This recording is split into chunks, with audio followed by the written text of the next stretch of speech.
Hey guys, Billy Epphart here. Listen, I appreciate you watching and tuning into the vlogs that we have on BillyEpphart.com. And today I want to talk about really how do you get started in the real estate market? You know, how do you get started in real estate investing? That question comes all the time, many times through both our blogs and our vlogs. It also comes in the workshops and other events that we hold around the subject of real estate. And so I want to give you just some simple steps here to really help you understand if you're a young person, young couple, somebody maybe you're middle-aged or older and you're just trying to get started. How do you get started? Well, the first thing you do, I tell the story about a young man that was in Dallas that came to see me, and today he owns 63 properties, and he had no properties, and he came to me all excited, and he said, listen, I want to get started in real estate. How do I do it? And I said this to him to challenge him. I said, come back and bring me $10,000, not to pay me, but for him to invest. If I asked him, do you have $10,000? He said, I don't. I said, well, call me when you've saved up or you have $10,000 and then call me. And so he did. And so 6 months later, he called me. He said, I have my money. And so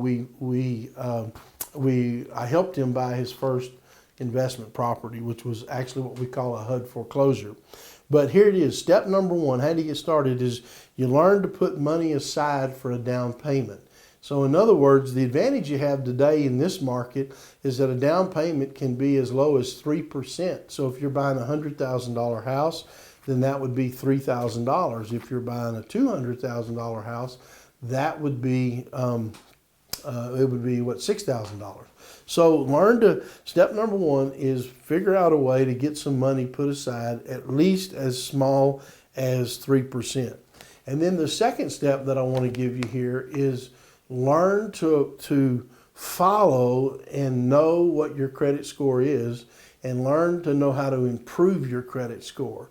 Because when you first get started in investing in real estate, and really it's even true for more experienced investors. Of course, many of them get money from other sources besides just what we would call the regular credit market. But for you getting started, it's important that you work on your credit score and learn some things about your credit score. In fact, you can go to some of the resources and find some other vlogs and blogs as well that we have on BillyEpphart.com, where we talk about how to improve your credit score and what to do.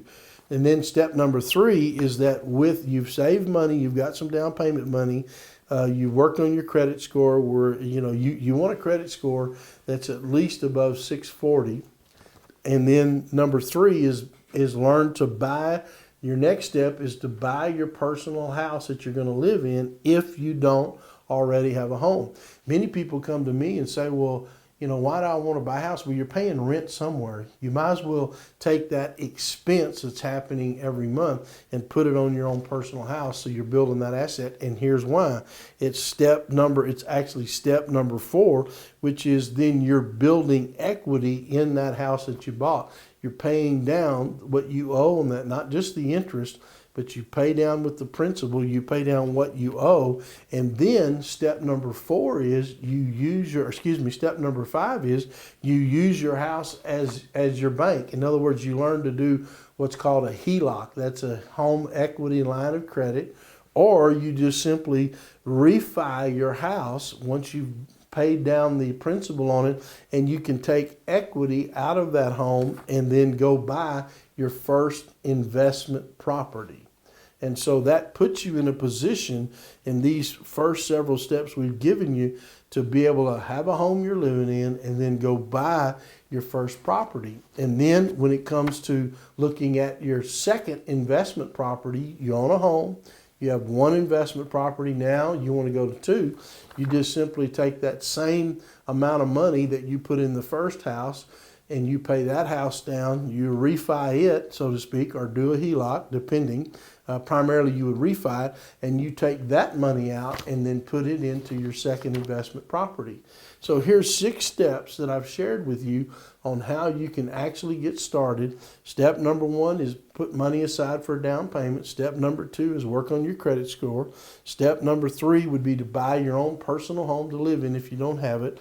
Step number 4, the next step is learn to build equity in that home.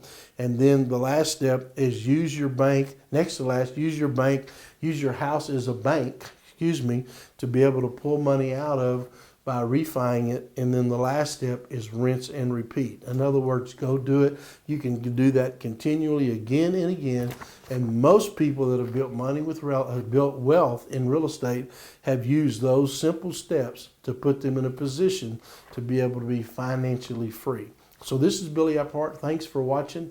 Remember to go to the website for more information like on credit score and other things at billyapplehart.com. And we'll see you right back here on another vlog. Bye-bye.